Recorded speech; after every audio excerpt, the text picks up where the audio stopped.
Il y a des semaines où l'on a l'impression que la réalité nous secoue pour nous rappeler une chose simple: si nous ne protégeons pas la vérité, personne ne le fera à notre place. À Bruxelles, l'ULB a préféré la prudence au courage en refusant de qualifier d'antisémite l'agression de l'ancien président Gad de Saï. Pourtant, les faits sont clairs, les cris sont clairs, les images sont claires. Quand une institution refuse de nommer l'évidence, ce n'est pas de la nuance, c'est un renoncement. Et chaque renoncement creuse un peu plus l'idée que les Juifs ici doivent s'habituer à être mal compris, mal protégés, mal défendus. Dans le même temps, la ville de Bruxelles, qui accueille tous nos symboles, Bruxelles City, a décidé de revisiter la crèche de la Grand Place. À force de vouloir plaire à tout le monde, on finit par ne plus ressembler à personne. Effacer les visages, gommer la tradition, affadir un symbole fondamental de notre civilisation, ce n'est pas de l'inclusivité, c'est du vide. Et pendant qu'en Europe on édulcore tout, ailleurs on influence beaucoup. Le financement massif du Qatar dans les universités américaines ne sont pas un détail. Il façonne des générations entières. Quand l'argent d'un État idéologiquement engagé pénètre le cœur académique des États-Unis, les campus se transforment parfois en tribunes politiques plus qu'en lieu de savoir. Et puis il y a Israël. Notre lien n'est pas un lien politique ou une allégeance, nous sommes belges totalement, pleinement, mais nous sommes aussi un peuple, une histoire, une mémoire. La demande de grâce adressée au président israélien par le Premier ministre Benjamin Netanyahou s'inscrit dans un contexte où un pays, même en guerre, continue de faire fonctionner sa démocratie, ses institutions, ses procédures. On peut commenter, mais jamais oublier la réalité. Israël se bat pour sa survie. Et cela résonne forcément chez nous d'une manière intime, morale, identitaire, jamais diplomatique. Et ce soir, nous avons une invitée qui incarne quelque chose de rare dans ce pays, le courage sans calcul, Fadila Maroufi. Une voix qui ose dire ce que beaucoup pensent, sans oser le formuler. Une voix qui refuse les intimidations, qui nomme les dérives, qui défend la République sans trembler, dans un paysage politique et médiatique où tant de responsables s'autocensurent. Elle fait l'inverse. Elle confronte, elle expose, elle alerte. Dans un monde qui hésite, qui s'excuse, qui se dérobe, il y a encore des voix, des citoyens, des journalistes, des politiques qui maintiennent la colonne vertébrale. Et ce soir, on va encore en recevoir une. Parce que tant qu'il reste des personnes qui parlent clair, tant qu'il reste des citoyens pour défendre la vérité, tant qu'il reste des lumières dans cet hiver intellectuel, alors tout n'est pas perdu. Mesdames et messieurs, bonsoir à tous et bonsoir à toutes. Ravi d'être avec vous sur Radio Judaïka. On se dit tous, surtout ce qu'on pense. On va commencer par présenter nos invités. Et comme on le fait à chaque fois, honneur aux dames. Bonsoir Fadila Maroufi. Bonsoir. Merci d'être avec nous dans le studio, que vous connaissez bien, hein, je le disais. Hein. Vous êtes chez vous à la maison. Juste à côté de vous, on a Ethan Berkman. Bonsoir Ethan. Bonsoir. Alors vous êtes notamment à la commune de Forêt. Oui, tout à fait. Conseiller communal MR à Forêt. Voilà. Alors en face, on a Serge Bézère. Salut Serge. Bonsoir Olivier. Là, le micro n'est pas du tout... Oh non, pas allumé. On est sur le... Voilà, le micro n'est pas allumé. On va faire comme ça, on recommence. Bonsoir Olivier. Merci, si, on t'entend très bien maintenant. Bonsoir Serge. Et puis Isaac qui est accroché. Là, on n'a pas réussi. On a essayé d'enlever la colle du studio la semaine dernière. C'est pas parti. Salut Isaac, bonsoir. Bonsoir, j'ai bien dormi ici. Ah ben voilà, Isaac, on retrouve tous les lundis dans Chercher l'erreur à 17h. Et on a avec nous, on en parlait dans l'édito, il nous a fait le plaisir de nous rejoindre. Il ne sera pas là toute l'émission, je le dis déjà, il partira quand il veut. Donc Gad, on te dit bonjour, au revoir, Gad de Saï, qui est l'ancien coprésident de l'EJB. Salut Gad. Bonsoir. Merci d'être avec nous. C'est l'actualité qui le veut. Hein. On va peut-être Gad commencer avec toi. Peut-être en quelques mots, parce que je pense qu'une grosse partie de nos éditeurs connaissent les faits, mais les réexpliquer très brièvement sur ce qui s'est passé il y a 1 an et demi. Il y a 1 an et demi exactement. Donc Voilà. en mai 2024, des victimes sur le campus de l'ULB, en marge de l'occupation d'un bâtiment par un mouvement radical, d'une agression physique qui était accompagnée d'une insulte sale juif. Et en fait, depuis, c'était un long combat à l'ULB pour essayer de faire reconnaître, hein, enfin, d'abord qu'il y ait une procédure qui ait été initiée. Ça a pris 7 mois avant que la rectrice prenne la décision d'initier la procédure. Et puis maintenant, on a reçu la décision et comme Olivier, tu l'as dit, la décision ne reconnaît pas le caractère antisémite en première instance et en appel. Quelle a été, Gad, ta première réaction? Après, je vous demanderai à tous votre réaction par rapport à ça. Quelle a été, Gad, ta première réaction quand tu as compris ou entendu que ça ne serait pas une agression antisémite? Je dois être honnête, j'ai été très très choqué, j'étais effaré par cette décision. Un vrai sentiment d'injustice directement qui m'a pris. D'un autre côté, j'attendais pas beaucoup de choses de l'ULB. Ça fait maintenant 2 ans que nous, on s'est battu sur les campus pour qu'il y ait une lutte contre l'antisémitisme. Rien n'a été fait. Et aujourd'hui, c'est en fait simplement l'ULB qui continue sur sa trajectoire et qui ne reconnaît pas le caractère antisémite, qui n'a jamais rien voulu faire pour vraiment le reconnaître. Donc ça ne m'a pas vraiment étonné, mais ça m'a quand même choqué sur le fond de voir que à ce point, l'ULB essaye aujourd'hui de ne pas soutenir les victimes juives, alors qu'elle l'aurait soutenu dans plein d'autres situations. Fadila Maroufi, alors vous, votre réaction là-dessus, c'est quoi? C'est de l'incompétence? On va quand même pas me dire que l'ULB est antisémite. J'y crois pas du tout, en tous les cas. Pas la rectrice, pas le vice-président qui s'appelle Schreiber, je crois, qui est déjà venu ici. Je peux pas penser ça. C'est quoi? D'où, d'après vous, ça provient le fait qu'il veuille pas reconnaître? Parce que ça, c'est quand même fort. Gad l'expliquera après, mais il y a toutes les preuves en même temps. Tout d'abord, je pense que l'Université libre de Bruxelles et particulièrement en fait les sciences sociales, le département des sciences sociales ont été complètement depuis 40 ans envahis et pris d'assaut par des islamistes, par des groupes islamistes ou des gens qui sont proches des mouvements frères musulmans. On peut notamment parler du cercle des étudiants arabo-européens qui se trouve à l'université, qui est très actif et qui participe très souvent et qui crée des événements avec le CCIB, le collectif de lutte contre l'islamophobie en Belgique. Ils sont très présents, très actifs depuis pas mal d'années. Et donc, toutes ces personnes, finalement, ont influencé, avec des professeurs évidemment aussi, moi je pense qu'ils travaillent, et on les connaît à l'Observatoire européen des fondamentalismes, qui ont travaillé avec des frères musulmans, très clairement. Et tout ça, évidemment, a fait qu'on a laissé progresser une idéologie, et maintenant on en voit les conséquences en réalité, que ce soit la rectrice Annemie Schauss ou d'autres professeurs, etc. Ce sont des personnalités qui ont peur et qui ne réagissent pas parce qu'ils ont peur. Et quand ils font des choses, quand ils essayent de poser des actes, c'est toujours entre deux chaises. Il y a toujours, on ne veut pas paraître trop, euh, comment dire, trop léger dans ce qu'on va prendre comme position, mais en même temps, il ne faut pas trop brusquer les autres parce que sinon on risque d'avoir des répercussions, des manifestations, etc. On a bien vu que depuis le 7 octobre à l'Université libre de Bruxelles, il y a eu des bâtiments qui ont été pris d'assaut par des groupes pro-palestiniens et on a bien vu qu'il a fallu, mais combien de temps avant que la rectrice fasse dégager tous ces groupes qui ont saccagé des bâtiments entiers. Il faut le rappeler, il n'y a pas eu de mesures fermes qui ont été prises dès le départ. En fait, pour bien faire les choses, il aurait fallu très rapidement refuser que les universités soient prises en otage, qu'il y ait des manifestations pro-palestiniennes qui en réalité sont des manifestations pro-terroristes, parce que derrière tout ça, on a des groupes terroristes qui sont derrière, qui influencent et qui financent tous ces mouvements-là. Il faut être très clair. Donc pour moi, clairement, on est plus dans la lâcheté et dans la collaboration. Donc c'est de la peur. C'est de la peur et du coup, c'est de la collaboration. Donc je pense qu'à un moment donné, il faut aussi prendre ses responsabilités, il faut appeler un chat et on est malheureusement dans ces situations comme celle-ci, dans la collaboration, parce qu'en réalité, ça fait depuis des années, des décennies qu'on voit ces montées d'actes antisémites. Depuis le 7 octobre, on a bien vu, il y a eu plusieurs études, ça a explosé et on voit bien qu'on ne lutte pas contre les causes de l'antisémitisme, mais on nous vend systématiquement qu'on va faire quelque chose, mais en réalité, il n'y a rien qui suit. Alors, il y a des signatures qui se font entre les uns, entre les autres, etc. Mais concrètement, les citoyens ont besoin d'actes parce que les citoyens, eux, se font agresser, subissent du harcèlement, comme ce jeune garçon qui a été agressé à l'Université libre de Bruxelles. Mais il y a encore d'autres jeunes qui n'osent plus prendre la parole, qui n'osent plus dire qu'ils sont juifs, qui n'osent plus s'affirmer ou qui simplement, ils rasent les murs par peur. Et Ethan Berkman, vous pensez, vous sortez de l'université il n'y a pas si longtemps, hein, vous êtes encore... C'est pas si longtemps en termes d'années, mais j'ai envie de dire, une époque Une autre vie. complète comparée à celle que Gad a vécue. Mhm. Mais moi, mon sentiment, il est multiple. D'ailleurs, d'abord, tu parles, Olivier, de prudence, d'un choix prudent.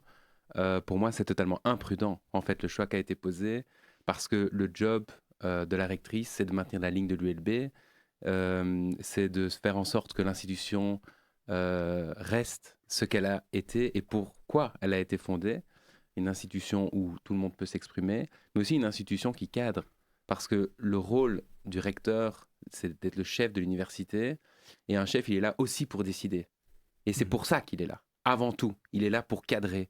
Et en fait, on décide ici de ne pas décider. Et c'est ce qu'on voit aussi, par exemple, au Parlement bruxellois, quand on parle d'antisémitisme, on décide de ne pas décider et de laisser les choses aller. Et en fait, j'ai pas spécialement été surpris. J'ai été choqué, certainement, mais j'ai pas été surpris. Mais c'est plutôt le fait que j'ai pas été surpris qui me surprend. Et c'est Ouais. peut-être C'est un peu révélateur. triste finalement. C'est peut-être révélateur de l'endroit où on se trouve en fait dans ce problème qui est, à mon sens, beaucoup plus important en Belgique qu'ailleurs. Et alors le dernier point, là où je rejoins plus ou moins Fadila, c'est que je ne parlerai pas de collaboration personnellement, mais au moins de complaisance, voire de complicité. Puisque quand on a des faits qui sont étayés de la sorte, enfin, je veux dire, il y a une photo, d'ailleurs, qui est dans le communiqué de l'UEJB qui a été sorti hier, quand on a des vidéos de surveillance, quand on a tellement de témoignages, on peut pas croire que, enfin, avec un peu de bon sens, c'est pas possible Infaisable. d'arriver à cette conclusion. Et donc, il y a au minimum de la complaisance, voire de la complicité. Et ça, c'est extrêmement grave pour quand même une université qui, moi, personnellement, j'ai du mal à la reconnaître. Et je me pose la question si mes enfants iront là, puisque c'est une étape de plus. Hein. Il y a eu tellement de choses, hein, la promo Rima Hassan, etc. Mais voilà, c'est une étape de plus qui est plutôt mauvaise. Et je le répète, le rôle de la rectrice, c'est de décider et de cadrer.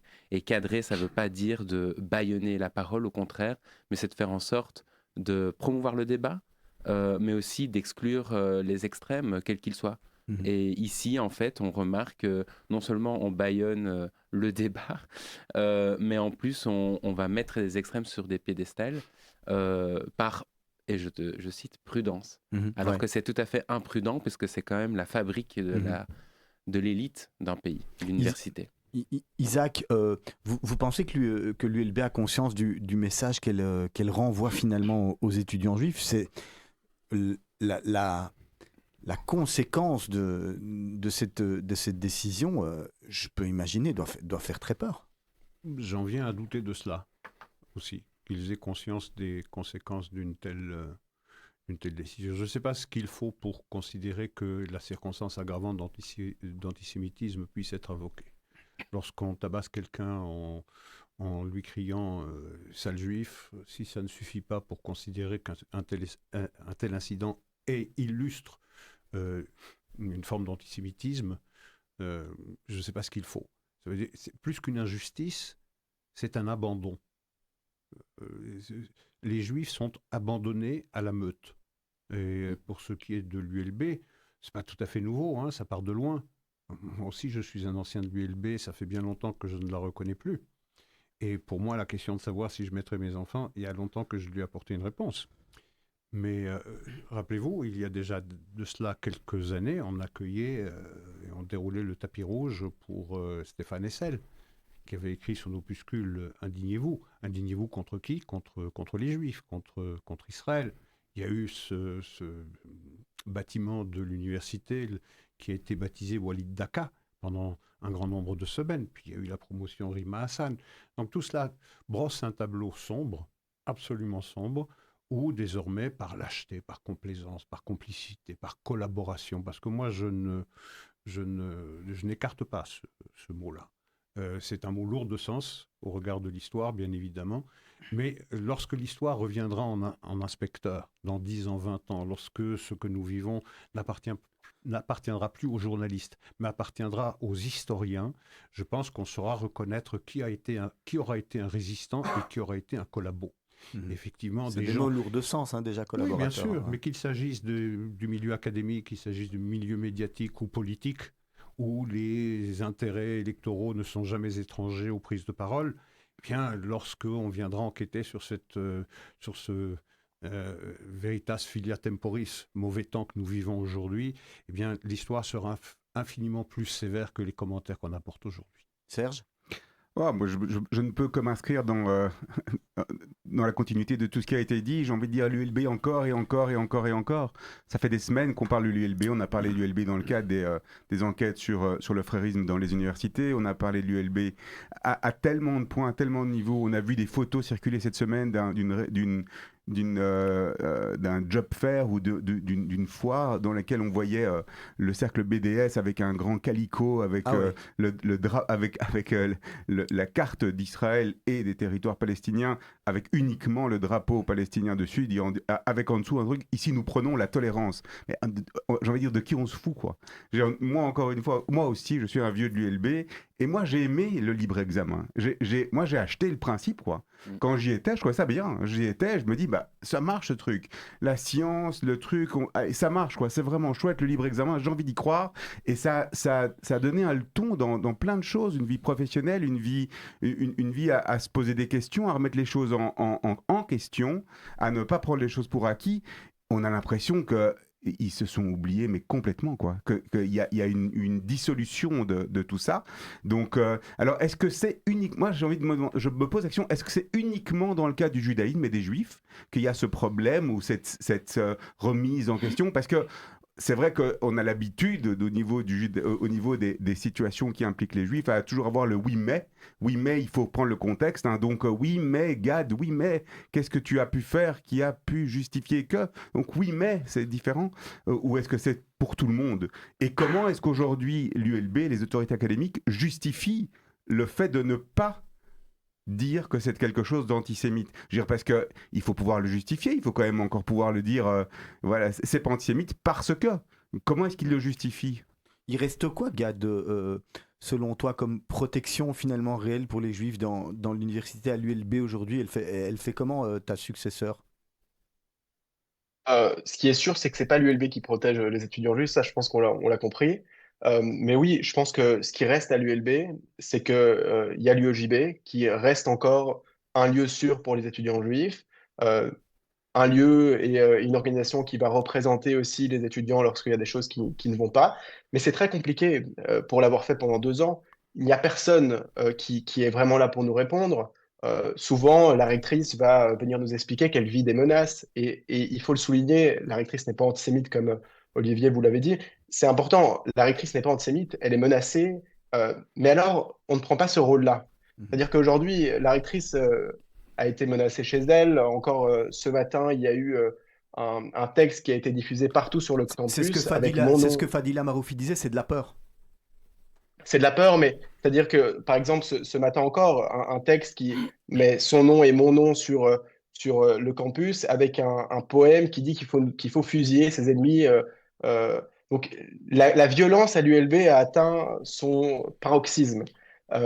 Oui, c'est de la peur, mais le problème, c'est qu'aujourd'hui, par sa peur, elle fait en sorte que d'autres étudiants juifs ont peur. Je la comprends d'autant plus que j'ai été autant menacé qu'elle. J'ai été menacé aussi à mon domicile, j'ai aussi eu des menaces de mort, je suis aussi cité sur les campus, je peux aussi plus marcher sur le campus comme elle. Donc, il y a aujourd'hui un problème, c'est que c'est soit un moment où elle admet ne pas être suffisamment, ne pas avoir les épaules pour cette responsabilité-là et elle démissionne, soit elle prend les mesures pour. Et il faut rappeler aussi que la rectrice a été élue à son second mandat durant l'occupation du bâtiment B. Donc, elle savait qu'il y avait déjà des problèmes sur son campus. Elle ne l'a pas découvert lors de son mandat. Elle a voulu sa réélection, elle s'est fait réélire, et Maintenant, elle doit aujourd'hui, agir. elle attend qu'on ait voilà, de la compassion pour ce qu'elle vit. Évidemment, on en a, ce n'est pas normal qu'une rectrice vit ça. Mais aujourd'hui, la situation est qu'on a besoin d'un responsable qui prenne ses responsabilités et qui agisse sur la situation des étudiants juifs. Alors, vous m'avez tous demandé la parole en même temps, donc c'est sympa. Je vais commencer par Fadila, Ethan, si tu le permets, en plaisir de l'avoir avec nous. Merci. Moi, je pense quand même que la rectrice est quand même responsable de ce qui est en train de se produire. C'est-à-dire que dès le départ, elle décide de couper et de boycotter les universités israéliennes. Elle prend des mesures, elle accepte qu'on puisse travailler avec des universités palestiniennes. On accueille des soi-disant professeurs palestiniens, etc. Dans une situation de guerre. On sait très bien que les gens qui quittent Gaza pour venir en Belgique, ou en Europe, ce ne sont pas des gens qui sont victimes, ce sont généralement des gens que le Hamas laisse partir parce qu'ils sont membres du Hamas. Et donc je pense qu'elle est aussi responsable de ce qui est en train de se produire. Donc à mon avis, il ne faut pas la déresponsabiliser parce qu'elle a reçu des menaces, etc. Elle reçoit des menaces parce que probablement que maintenant, elle hésite. Elle voit bien qu'il y a un acte antisémite. Elle ne peut pas cacher cet acte antisémite. On ne peut pas ne faire comme s'il n'existe pas. Donc, à un moment donné, elle est obligée de dire qu'il y a un problème. Mais en même temps, elle a en face d'elle ces gens qu'elle a accueillis à bras ouverts, qu'on a accueillis, qu'on a laissé prospérer à l'Université libre de Bruxelles. Et donc, on en voit les résultats actuellement. C'est ça qu'on est en train de voir. Donc, je pense qu'il faut que chacun puisse prendre leurs responsabilités. Et elle, la rectrice de l'ULB, elle a une responsabilité de ce qui est en train de se passer. Et Tan, elle devrait démissionner selon toi? Ça, c'est une décision qui lui appartient avant tout et qui appartient aussi aux personnes qui l'ont élue. Il faut voir si elle remplit ses tâches comme elle devrait. À mon sens, non. Mais ce n'est pas une décision qui m'appartient.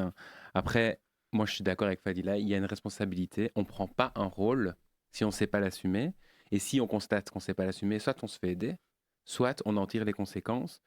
Le vrai problème que moi je vois, c'est qu'on a une rectrice qui a voulu faire plaisir à des gens, au détriment d'autres gens, et qu'aujourd'hui elle est complètement dépassée. Et donc plutôt que de tenter de revenir en arrière ou j'ai envie de dire, remettre l'église au milieu du village, alors on va y aller à fond, on y va franco, quoi. Hein, désolé pour le jeu de mots. Il est là, on y va, quoi.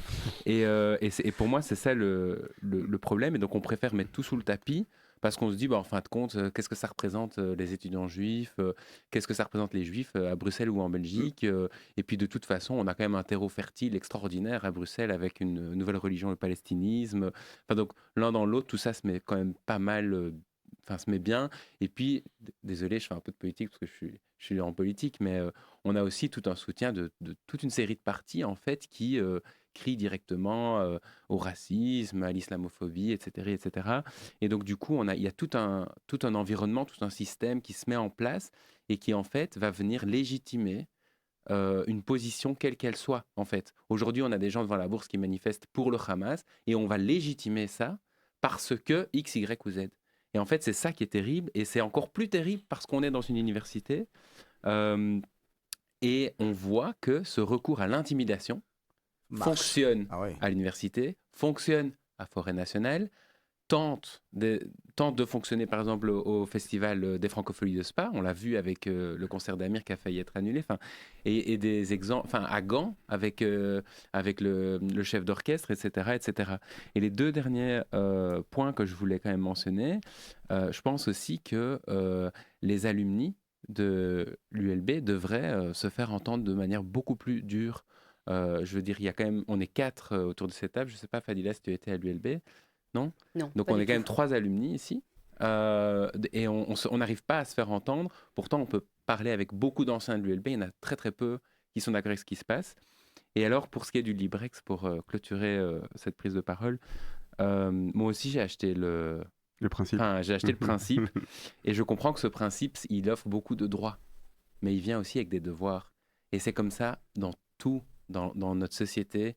La liberté d'expression, par exemple, c'est formidable, on a une liberté d'expression, ça vient avec des devoirs. Quand on voit l'affaire Bruxelles-Mans, ce n'est pas acceptable. On a des devoirs en tant que citoyen et quand on accepte un droit, on doit connaître les devoirs. C'est la même chose ici pour le livre examen. On ne peut pas tout justifier. Tout et n'importe quoi par le livre examen. Mais tu penses vraiment que si la rectrice n'était pas était débarquée, s'il y a quelqu'un d'autre, ça changerait quelque chose? Parce qu'en définitive, c'est un système, ça va plus loin qu'une personne. On ne parle pas d'une seule personne qui centralise, on n'est plus dans à Sciences Po Paris, le recteur a changé et les choses ont changé. Je pense que ce qui est important aussi, c'est aussi de s'assurer que le ou la rectrice peut-être qu'elle est convaincue en fait de ce qu'elle fait. Et là, c'est encore plus grave parce que là, vraiment, j'ai pas de solution. Mais à Paris, on a vu clairement, il y a eu des pressions du monde politique, il y a eu un changement de direction et les choses sont pas résolues à 100%, mais les choses ont vraiment changé. sur Je certains suis campus, quand même hein. intéressé, si Gaël est encore avec nous là, Oui, oui, il est d'entendre là. pourquoi et comment ils ont justifié de ne pas qualifier ça d'une attaque antisémite. Quelle a été la justification? Est-ce qu'il y a une explication ou c'est simplement le fait du roi?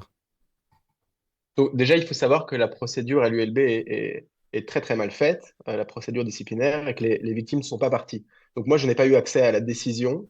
Enfin, j'ai eu accès à la décision par voie de presse, en fait, comme vous. Mais j'ai pas eu accès à la décision finale, à ce qui a été retenu contre l'agresseur et au motif de l'agression. Ce que j'ai compris par le communiqué de la rectrice, c'est simplement qu'il n'arrivait pas à l'établir. Alors que je l'ai dit, enfin, je pense pas que je l'ai dit ici, mais il y a énormément d'éléments qui sont contenus dans le dossier. Je veux dire, ça fait aucun doute. On a des caméras de vidéosurveillance qui montrent il vient me chercher sur le parking pour m'agresser moi. On a un témoignage de la seule personne qui était autour. Et puis, on a aussi la personnalité de cette personne-là qui, en fait, fait partie de tous les groupes antisémites d'ultra-gauche en Belgique aujourd'hui. Je pense à Samidoun, je pense à l'Université populaire, je pense à Bruxelles Davy encore, enfin, plusieurs groupes comme ceux-ci. On arrive dans le dossier pénal, il y a énormément de preuves de ça, des photos du prévenu avec Mohamed Khatib, etc. Donc, je ne comprends pas non plus la décision de pourquoi il n'a pas été établi. En tout cas, enfin, la justification qui est présentée, c'est qu'on n'a pas pu établir avec certitude que sale juif a été dit. Tiens, Gad, Mais je vois pas dans, Pardon, oui, vas-y, je te laisse terminer. je vois pas dans quel autre cas on aurait pu l'établir, sauf si j'avais un enregistreur sur moi en permanence qui enregistrait tout ce qu'on me disait toute la journée sur le campus. Petite question, Gad. Est-ce qu'à part Radio Judaïka, il y a d'autres médias depuis qu'on a le jugement qui sont venus vers toi et qui sont intéressés par ta réaction? Alors, le seul média qui m'a contacté et enfin, qui a été en fait, qui a été d'accord de publier le communiqué et ma réaction, c'était 21 News. Sinon, je pense que LN24 finalement a aussi suivi, mais j'en suis pas persuadé. Et sinon, non, aucun média ne veut reprendre ça. Et c'est aussi un des gros problèmes de la Belgique. Ethan parlait de ce qui se passait à Sciences Po Paris en France. J'ai aussi beaucoup de contacts avec UEJF, donc l'Union des étudiants juifs de France, et c'est complètement différent parce qu'il y a un soutien du politique, parce que au sein des universités, les recteurs n'admettent pas l'antisémitisme. Directement, il y a une condamnation, il y a une exclusion dans le mois. Encore une fois, il faut rappeler qu'ici, ça a pris 1 an et demi pour avoir une décision, alors que la commission disciplinaire est faite pour réagir rapidement, pour essayer de protéger les étudiants avant l'enquête, avant qu'il y ait une décision au niveau du pénal, ce qui n'a évidemment pas été le cas ici. Mais donc, je veux dire, on est quand même dans une situation très particulière en Belgique. Je pense aussi qu'il y a une responsabilité politique, qu'il faut que les politiques puissent mieux intervenir sur ce qui se passe à l'ULB. En fait, au final, l'ULB, c'est pas simplement des querelles d'étudiants, ça devient un vrai problème pour la sécurité nationale, un vrai problème pour ce que va être la société demain, un vrai problème pour les juifs, mais pas que. Et ça, c'est important de le souligner, que l'ULB aujourd'hui, c'est un lieu de non-droit. Isaac, peut-être? C'est tout le monde de l'université qui est cancérisé, avec des particularités locales en Belgique qui se différencient un peu de ce qui se passe en France ou des États-Unis ou de l'Australie. Mais c'est tout le monde académique qui est touché pratiquement par le même cancer. Les réactions sont parfois différentes, mais on a vu à quel point les auditions au Congrès des États-Unis avec Elise Stefanik ont été dures pour arriver à débarrasser, pour arriver à obliger les rectrices des universités de Massachusetts, de Yale, de démissionner parce qu'elles avaient expliqué l'effet d'antisémitisme par un contexte. You need to contextualize. Vous vous rappelez de cela. Donc c'est tout le monde académique. C'est le lieu parfait où s'exprime l'architrave du wokisme. Le wokisme, c'est quoi? C'est séparer le monde entre oppresseurs et opprimés. L'oppresseur, c'est le monde blanc, c'est le monde occidental, il est coupable de toutes les fautes. Et parmi les blancs, le super blanc, c'est le juif, c'est Israël. Et donc cet oppresseur ne peut jamais être victime. Et quelqu'un qui se réclame d'une quelconque empathie ou solidarité avec le peuple juif, il est complice de cet oppresseur. Et l'opprimé, c'est-à-dire le Palestinien qui incarne aujourd'hui la figure pratiquement christique de l'oublié, du personnage le plus persécuté, lorsque celui-ci commet des crimes, comme celui du 7 octobre, il commet nécessairement des crimes parce qu'il est opprimé lui-même. Et en fait, c'est ce qui s'est passé à l'RTBF le 7 octobre 2023 à 19h30 dans le journal. On avait invité François Dubuisson qui avait contextualisé ça et qui avait dit mais il faut comprendre que c'est en réaction à une oppression. Et donc la victime devenait bourreau et le bourreau devenait victime.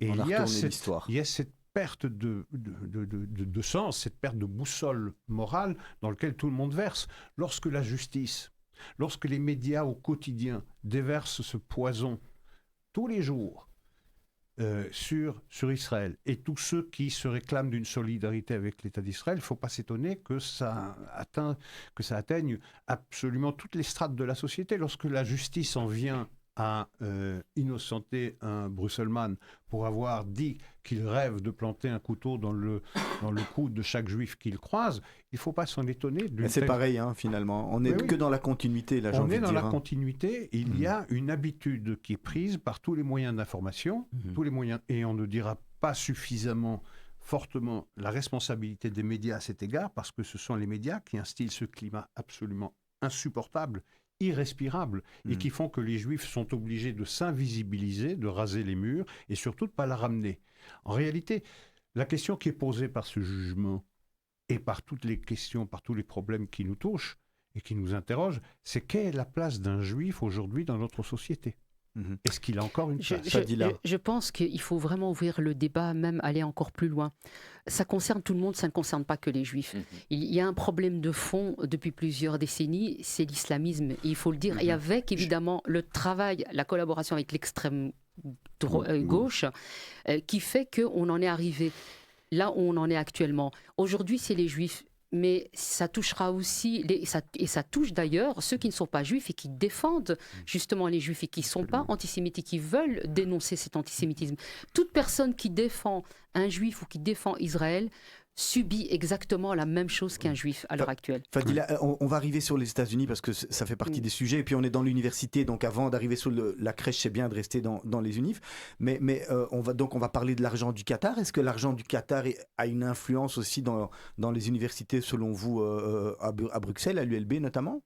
Je crois qu'il n'y a pas que l'argent du Qatar. Quand on parle d'islamisme, ce n'est pas qu'une question de crèche, etc. C'est que l'islamisme a touché tous les secteurs, y compris les universités. Maintenant, on sait qu'à Bruxelles, vous avez des associations qui sont financées pas uniquement que par le Qatar, parce qu'évidemment, on observe et ils sont surveillés au niveau des financements. Par contre, vous avez des associations fréristes qui sont financées aussi bien par la région bruxelloise, par le fédéral ou par les institutions européennes. Donc là, en fait, en réalité, nous finançons finalement ces institutions fréristes. C'est là où il faut bien se rendre compte qu'il n'y a plus que le Qatar en réalité.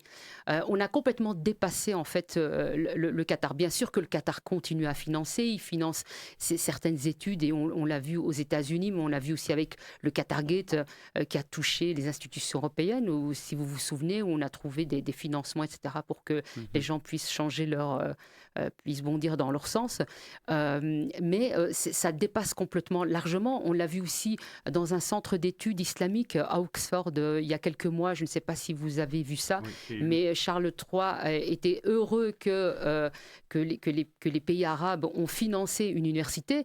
Mais en réalité, il faut bien comprendre une chose. Quand on finance un centre d'études islamiques, ce n'est pas pour étudier l'islam, ce n'est pas pour étudier la religion islamique, c'est pour surtout essayer de faire imposer cette idée qu'il y a une islamophobie. On ne finance actuellement dans les universités que des recherches sur l'islamophobie. Et en réalité, le fait de financer l'islamophobie, c'est permettre à des gens de continuer encore à voir les musulmans comme des victimes. Mais quand je parle musulman, je ne parle pas évidemment d'une personne qui pratique sa religion sans demander rien à personne et qui pose aucun problème. Moi, je parle vraiment de tous ces groupes islamistes qui veulent imposer des normes islamiques partout, dans tous les secteurs de notre société. C'est ça dont il s'agit. En réalité, c'est beaucoup plus vaste qu'on le pense et ça nous dépasse complètement parce que nous n'avons pas pris les choses au sérieux. En réalité, toutes ces organisations, que ce soit ces associations fréristes, que ce soit des personnalités comme Youssef El-Kardaoui, qu'on connaît très bien, le disent. Ils ont toujours tenu les mêmes propos. Ils ont toujours dit qu'ils veulent l'éradication d'Israël, qu'ils veulent qu'on qu'on agresse les juifs partout où ils sont. Ils veulent imposer les normes islamiques partout en Occident. Il ne s'agit pas que d'Israël, il ne s'agit pas que des juifs, c'est beaucoup plus global et il faut le rappeler systématiquement parce que sinon, ce qui risque de se passer, ce qui est en train de se produire de plus en plus, et ce que moi en tout cas je perçois, c'est qu'on a de plus en plus des groupes de chrétiens qui s'associent ou qui se sont associés avec des groupes islamistes fréristes parce que ceux-là leur vendent que finalement, oui, qu'il y a des pauvres victimes palestiniens qui sont persécutés, qu'en réalité, ce qui s'est passé le 7 octobre, c'est effectivement parce qu'il y a eu plus de 70 ans comment dire, de colonisation, de génocide, etc., etc. Donc c'est tout ça en réalité qui est derrière. Et je pense que maintenant, il faut arriver à expliquer aux gens ce à quoi on a affaire pour que tout le monde comprenne et pour que tout le monde puisse réagir, aussi bien les juifs que les non-juifs, que les chrétiens, etc., pour qu'ils prennent conscience du danger. Est-ce que ces financements ont une influence réelle sur les programmes ou sur la nomination des professeurs ou sur les discours qui sont tenus sur le campus? Mais... on sait qu'il y a des professeurs que pour avoir leur cours, pour pouvoir avoir une chaire, ont eu des financements, ont travaillé avec des frères musulmans et ont certainement reçu des financements à une époque du Qatar et des pays arabo-musulmans. Mais pas qu'à l'ULB, ça C'est pas que l'ULB, c'est largement, je dirais que c'est tout, en réalité, toutes les universités sont touchées. Que ce soit l'UCL, que ce soit la KUL, que ce soit l'ULB, l'Université de Liège, toutes les universités sont touchées. Et même pas qu'en Belgique, j'ai envie de dire. Et exactement, c'est partout le même problème. Simplement, maintenant, vous avez des pays, on en parle, en France d'ailleurs, je veux dire, la réaction de certaines universités, c'est parce qu'il y a un débat, c'est parce qu'il y a des professeurs qui osent aussi prendre la parole, qui sont menacés, qui sont sous protection policière, ou des chercheurs. C'est pareil pour les médias. Le Qatar finance par exemple AJ+. AJ+, on sait très bien que c'est Al Jazeera, on sait que c'est une filiale et qu'elle touche notre jeunesse. On sait que le Qatar finance énormément les médias qui évidemment influencent ces jeunes qui soient soit à l'université ou des jeunes qui sont en secondaire, etc. Et donc ils passent, si vous voulez, leur idéologie et leur message à travers ces médias. Et on le voit aussi, maintenant quand on voit les médias belges francophones, honnêtement, ils devraient avoir honte de leur position. Ce sont des gens, depuis le 7 octobre, je suis désolée de le dire, mais ils ne défendent toujours qu'une seule version. C'est évidemment les pauvres victimes palestiniens, alors qu'on sait que très bien, ils ne parlent jamais du terrorisme. Ils minimisent systématiquement à chaque fois les terroristes du Hamas, du Hezbollah, etc. C'est un problème. Ils n'informent pas les gens sur ce qui se passe réellement. Les populations pourraient savoir ce à quoi on est confronté, mais les médias francophones belges ne font pas ce travail d'information. Ni les néerlandophones. Ethan Bergman. Oui, mais je suis très content que Fadila a mentionné AJ+, qui est pour moi un des angles morts, vraiment, même au niveau européen, de la lutte qu'on devrait mener contre le radicalisme islamique. Mais en fait, moi, je vois les investissements du Qatar, c'est des investissements. Et ça, il faut bien comprendre. Ils font du business avec les idées. Et ils déversent des dizaines de milliards de dollars partout, dans beaucoup de pans de la société, et notamment les universités, mais aussi les médias, on vient de le dire. Et alors, on ne connaît pas très bien le retour sur investissement, mais en tout cas, il y a un retour. Parce que ça, on peut le constater. On le voit. Et alors, ce qu'il faut aussi comprendre, c'est que d'une part, on a nous, donc les sociétés occidentales qui sont régies par des lois, et avec des lois qu'on tente de faire respecter et de respecter nous-mêmes. Et on a aussi des besoins énormes économiques et énergétiques, par exemple.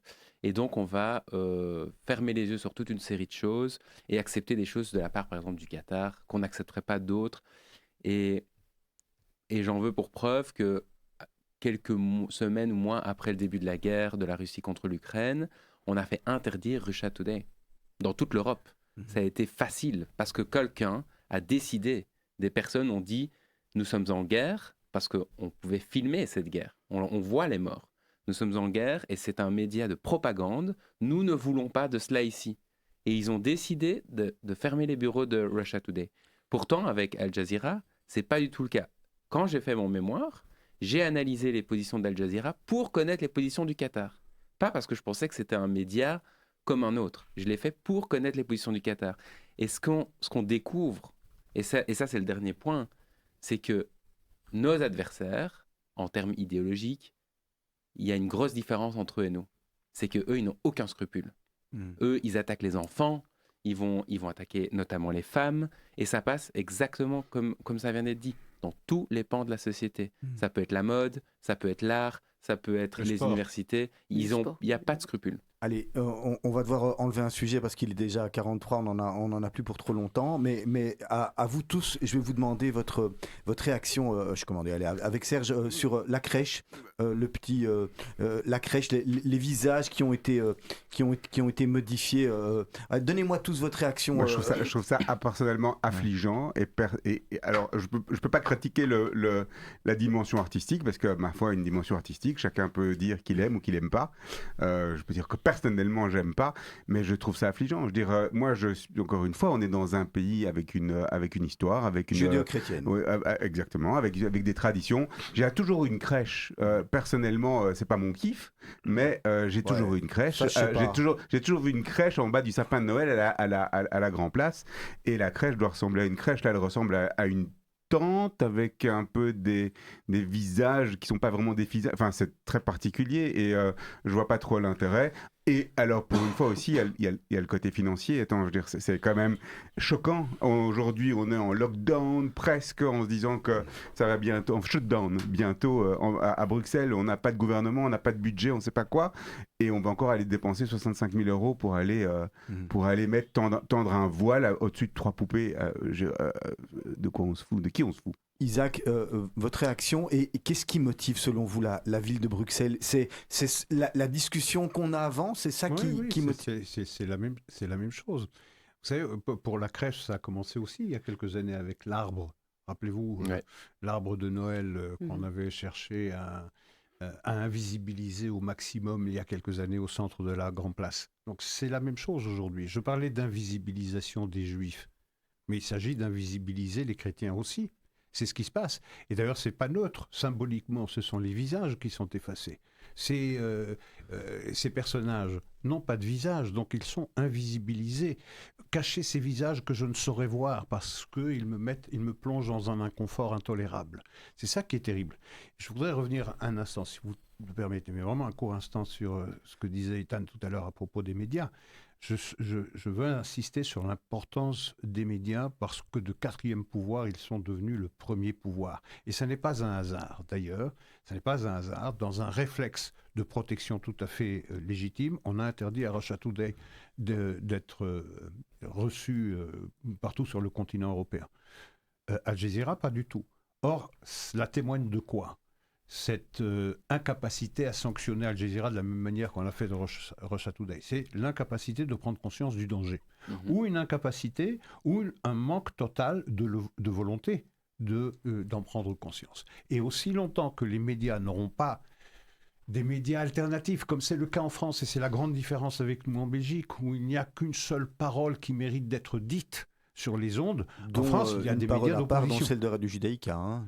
Mais bien sûr, à part Radio Judaïka. Et on en a parlé. Qui fait largement le contrepoids. Mais c'est vrai qu'en France, vous avez CNews, vous avez une presse d'opinion où on peut entendre une voix qui n'est pas celle de la doxa communément admise. Et c'est peut-être la raison pour laquelle le pouvoir cherche à tout prix à la bâillonner. Aussi malmenée, oui, c'est ça, malmenée, secouée. Fadila, c'est une crèche, c'est un symbole chrétien, universel, modifier les visages. On touche finalement aussi même un patrimoine culturel. Mais, en fait, c'est ce que j'allais dire, c'est l'islamisation par la culture. Tout simplement. Et d'ailleurs, on a pu le constater d'abord. Ouais, on peut quand même pas, Fadila, qualifier Philippe Claus, qui en a pris la décision d'islamiser la société. Quand on parle d'imposer la normalisation des normes islamiques, c'est ça qui est en train de se dire. C'est-à-dire que les gens, sans même s'en rendre compte, se sont déjà imprégnés, se sont imprégnés des normes islamiques. Et d'ailleurs, il suffit de voir donc Madame Delphine Ouba, c'est l'échevine des grands événements et du tourisme. C'est elle qui est à l'initiatrice de cette crèche, et qui a fait l'appel d'offres, etc. Cette personnalité, quand même, a systématiquement manifesté dans toutes les manifestations pro-Pallo. Elle a appelé à participer à un événement qui aura lieu le 8 décembre de Fatima Wassak, qui était proche et qui a fait partie du mouvement comment on appelle ça, le mouvement de Rouya Bouchelja, je ne sais plus, des indigènes de la République, voilà, pardon, et qui est quand même une organisation qui est antisémite, homophobe, etc. Donc, on voit quand même que cette personne a été imprégnée en réalité par ces normes islamiques, par cet antisémitisme, etc. Leur objectif maintenant, c'est quoi? Quand on regarde et quand on observe ce qui a été dit et repris soit par la Fouad Haïdar qui a dit... C'est quoi? C'est aussi de la peur chez cette dame, vous pensez? Non. Là, je pense qu'inconsciemment, en fait, c'est des idiots utiles, ce qu'on appelle vraiment des idiots utiles, qui pensent bien faire, mais qui en réalité sont complètement à côté de leur pompe. Mais ce qui est le plus... là où il faut vraiment maintenant... ce qu'il faut observer maintenant, c'est que d'abord la Fouad Team, qui est quand même un parti islamiste, qui dit qu'il veut une crèche traditionnelle, qui veut son retour. Ouais, c'est ça. Mais à côté de ça, il faut aussi écouter ce que Bruxelles Panthers dit, c'est-à-dire qu'ils veulent une crèche, mais il ne faut pas qu'elle soit comme la traditionnelle, il faut qu'elle soit plutôt palestinienne. D'ailleurs, ils disent, et il faut surtout, et on exige que Marie s'appelle Mariam, qu'il soit Issa, que ce soit Youssouf. Là, vous êtes sûr de vos sources quand vous parlez de Bruxelles bien sûr, Panthers. oui, parce qu'ils l'auront pris complètement comme ça, en disant il ne faut plus que ce soit blanc, il faut que ce soit des personnages qui représentent des Palestiniens. C'est comme ça qu'ils le disent. Donc c'est là où on en est. Mais lorsque le pape lui-même s'était recueilli, je parle du pape François, s'était recueilli sur le petit Jésus qui était étalé sur un kéfier. Donc ça accrédite l'idée que Jésus était palestinien. Donc il y a un boulevard qui est ouvert. Pour se disculper, pardon, la ville de Bruxelles, notamment le bourgmestre Philippe Claus, dit qu'ils ont effectivement au préalable demandé quand même l'avis à l'église et qu'ils ont donné leur accord. Oui, mais l'église, on le sait, on sait très bien que certains groupes dans l'église travaillent main dans la main avec des mosquées, dans tout ce qui est interconfessionnel, etc., les échanges interconfessionnels. Attendez, j'ai pas encore fini. C'est que parmi ces gens, ces interlocuteurs, ce sont toujours les mêmes qui se présentent. Ce sont des gens qui sont fréristes, qui font partie des frères musulmans. Donc c'est ça qu'il faut comprendre. Et donc, eux, pensant bien faire, on va dans un dialogue interculturel, c'est bien, oui. Mais ce qu'ils ne savent pas, c'est qu'en face d'eux, on n'a pas des gens qui veulent savoir qui ils sont ou apprendre à connaître l'autre. Ils sont là pour imposer leurs normes, encore une fois, pour influencer la politique, pour essayer de montrer aussi une certaine légitimité, obtenir une légitimité. C'est-à-dire à partir du moment où vous voyez une personne islamiste à côté d'un prêtre et d'un rabbin et tout souriant, vous lui donnez le bon Dieu sans confession, vous lui dites c'est quelqu'un de bien, qui est ouvert, etc. Il y a une stratégie et il faut connaître les frères musulmans, il faut connaître vraiment ce mouvement-là pour comprendre comment on est en train de se faire on est en train de se faire manger et finalement on est en train d'effacer toute notre culture, toute notre histoire pour la faire remplacer par une nouvelle narration. Juste une dernière chose, si on veut comprendre ce phénomène, si on veut comprendre tout ce qui est financement, etc., je conseille vivement le djihad par le marché pour comprendre réellement qu'est-ce que ça signifie le marché dans le milieu frériste, ce que ça symbolise aussi pour le monde occidental et comment on impose les normes islamiques à travers le financement. Ethan. Oui, je ne vais pas répéter tout ce qui a été dit, mais plutôt, juste sur la team Fouad, moi ça ne m'étonne pas du tout qu'ils soient pour une crèche tout à fait traditionnelle, parce que eux, en fait, leur but, c'est que la religion prenne le dessus sur la société civile, enfin la société neutre, laïque, les lois, quoi. Donc c'est une tactique, c'est cohérent en fait avec leur programme, mais ça c'était une chose. Mais moi, c'est ce qui m'a le plus choqué, peut-être, c'est le débat autour de ça. Non pas que je sois d'accord ou pas d'accord avec la crèche, mais alors il faut aller voir sur Twitter, il y a des pépites. Parce qu'en fait, donc on a quand même Georges-Louis Boucher qui est sorti très fracassant comme d'habitude. Et puis on a la gauche qui réagit et qui parle d'islamophobie. Et en fait, il faut regarder la première réaction de Georges-Louis Boucher qui ne parle pas du tout d'islamisation ou il ne fait pas du tout référence à ça. Il fait référence à plein d'autres choses, mais pas à ça. Et on remarque quoi? Que c'est de nouveau les mêmes partis qui amènent ce débat pour en fait neutraliser les arguments des autres. Parce qu'eux, ils n'ont pas d'argument. Ils disent vous êtes des racistes, en fait. Voilà, ça, c'est le seul argument. Et alors, juste deux autres points, parce que tu as mentionné le prix. J'ai quand même envie, parce que ça, vraiment, c'est une pépite aussi. On a eu un scandale sur le plan Grand Froid, parce que 65 000 € ont été coupés et rétribués aux régions. Et la ville de Bruxelles, David Weitzman, a repris au nom de CPS de Bruxelles le fardeau, on va dire. Et par contre, ici, 65 000 € pour une tente et 3 poupées, ça passe crème.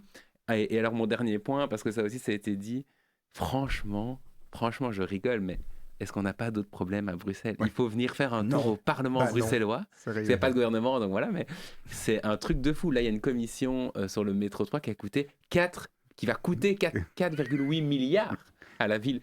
Donc, c'est franchement bac à sable. Non, c'est pas bac à sable. C'est comme il faut le prendre au sérieux. C'est non, très je le prends grave. très au sérieux. Non, mais c'est très Oui, grave. faut pas le ramener voilà, c'est ça exactement, parce que c'est ça le danger. Ce que je veux dire par là, c'est que je suis d'accord avec le débat. Pour moi, c'est la gauche qui amène ce débat qui accuse en fait ce que serait la droite ou le centre d'islamophobie à un moment quand même où, je veux dire, on est au bord de la faillite à Bruxelles. Hein. Mm-hmm. Je veux dire, donc on n'aurait pas dû dépenser 65 000 € pour une crèche alors qu'on en avait une très bien, etc.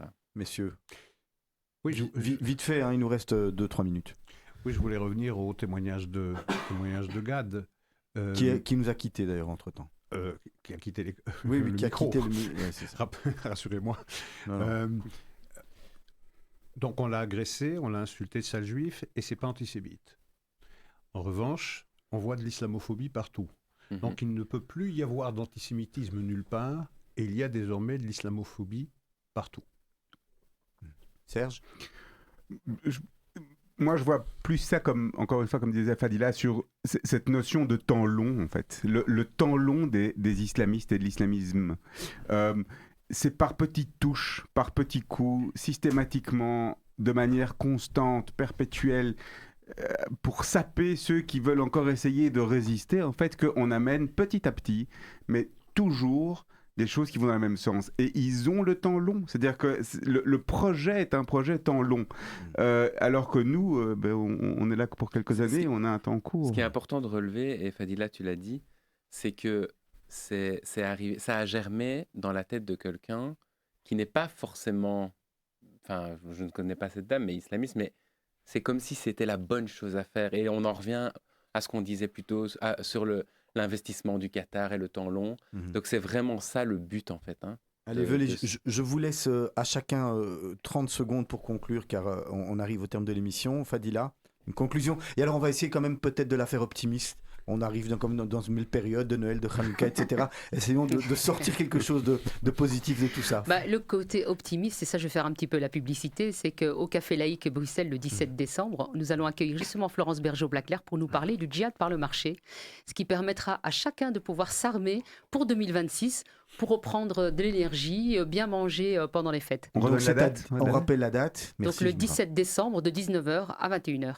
Parfait. Allez, une conclusion, Isaac, en 30 secondes. Hein. Exercice difficile. J'aurais pas besoin d'autant. Pas besoin d'autant. Mais optimiste, hein. Optimiste. On l'avait optimiste. Alors je me tais. ça c'est encore plus dur. Ça c'est très dur. Serge. Moi je me dis que si c'est positif et optimiste, je dis tant qu'on ne rechange pas la recette des frites avec la mayonnaise, je pense qu'à Bruxelles tout reste encore possible.